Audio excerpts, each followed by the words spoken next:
Hello everyone, I am Mert Bozkurt. It is my analog CMOS integrated circuit term project. We designed an op-amp. It has a three stage. As you can see here is the differential stage, second stage, and output stage. We choose the bigger transistors for the output stage. And as you can see here, it is the layout of the op-amp. We designed the bias circuit, and schematic is the left and layout is the right. We made some tests for specify the specifications of the op-amp. As you can see here, we made a DC analysis and all transistor in saturation, and our power supply current with no load is less than 10 mA. Input common mode range, it is the test circuit. As you can see here, between 0.7 and 3 volt it works properly. And I look at the open loop gain. My open loop gain almost 57 dB.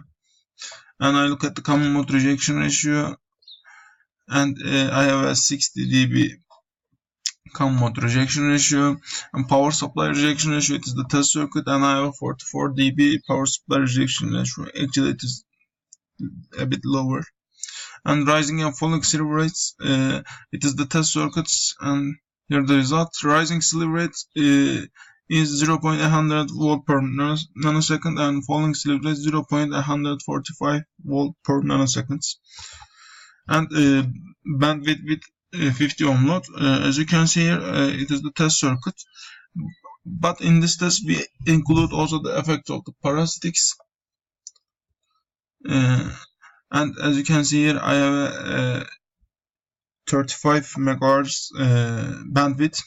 And I look at the phase margin and noise. It is the test circuit, and also the parasitic effects included this test. And I have a 77 degree phase margin, and the right one is my noise summary.